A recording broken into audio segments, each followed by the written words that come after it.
I realized over time, I started catching like really strong feelings for her, right? And I think it was only like a couple months in. I don't know, man.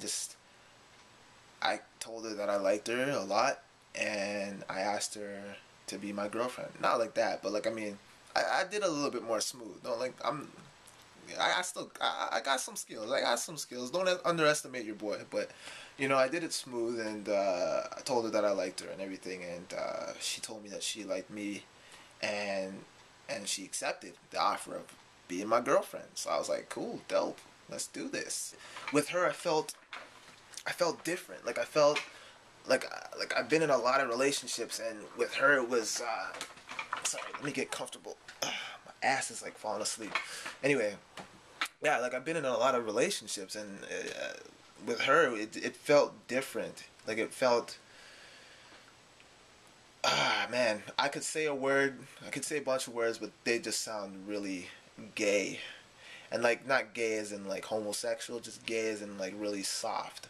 So I'll refrain from saying these words, but just know that it was different. It was a different feeling that I experienced, and I liked it. It was great, but it was also scary at the same time because it was like, whoa, like I've never really felt like this about another girl before. Like have I found like my quote unquote soulmate? Like I didn't even believe in this shit. I decided, okay, you know what, I gotta take the necessary steps then. I mean, I'm real serious about this girl. I gotta introduce her to my dad.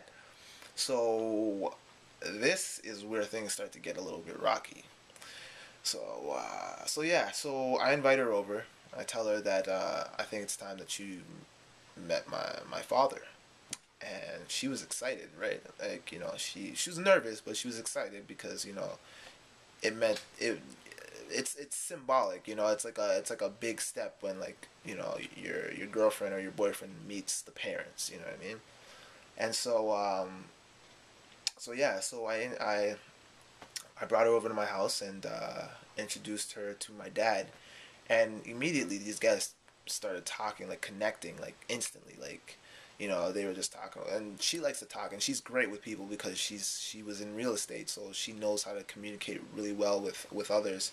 So I mean, she was very inquisitive and talk and very well mannered and everything, and he seemed to like it, and they it seemed like they hit it off. Right? So yeah, so after that, they wrapped up the conversation, and then her and I hung out until she had to leave, and then she went home.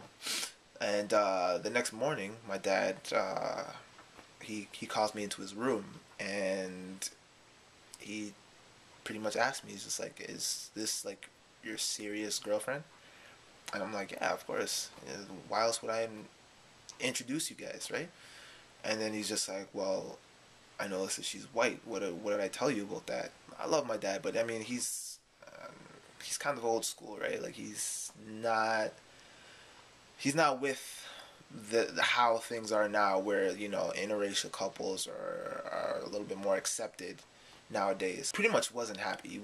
He disapproves of the relationship right from the get-go. I just couldn't understand why he was so fixated on color rather than the fact that this girl was amazing and she treated me really well, right? I thought over time he would be kind of more lenient, considering that we grew up in a multicultural society. I most of my friends are Asian. My best friend was white. Like, you know what I mean? Like, so I thought he kind of outgrew that, but I guess not. So I didn't really know how to tell Suzy this, and because she's a very family oriented person, and I was afraid of how she might take the fact that my dad didn't like her.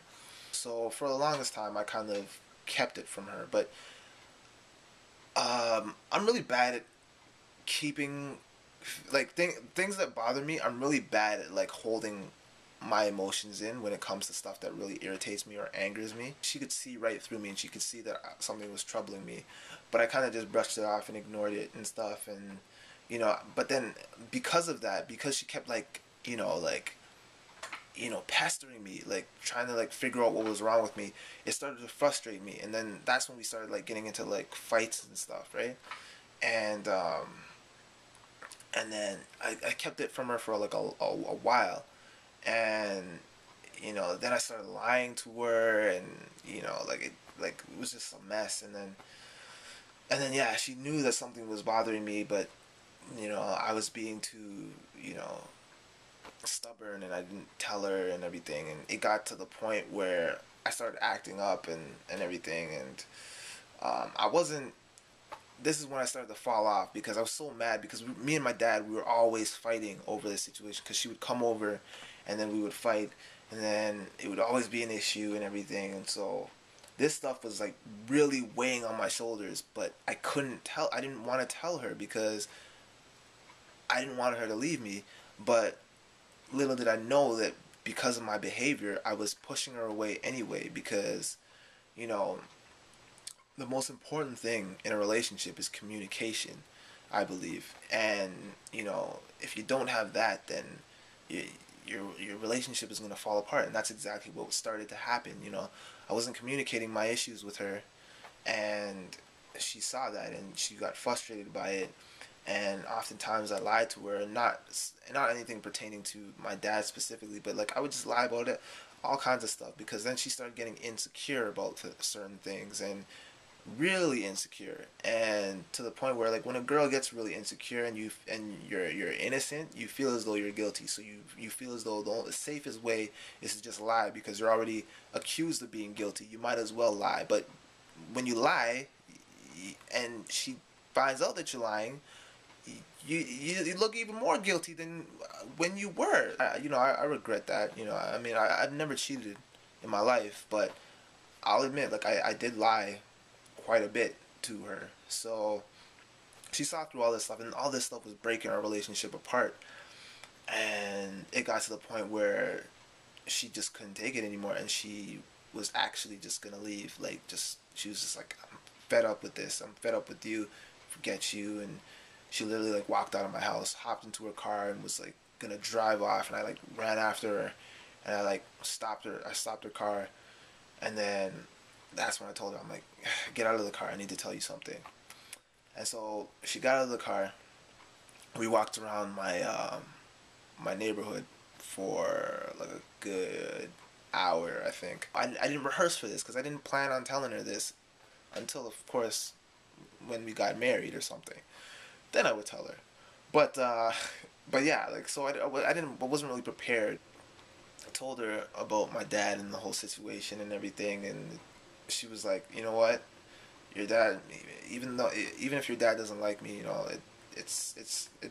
all falls down to, like, you and me. Like, as long as we love each other, then that's all that really matters. I'm sure your dad will come around and eventually find something that he likes in me too. Once she said that, I'm just like, I need to marry this chick. Like, seriously, man, damn.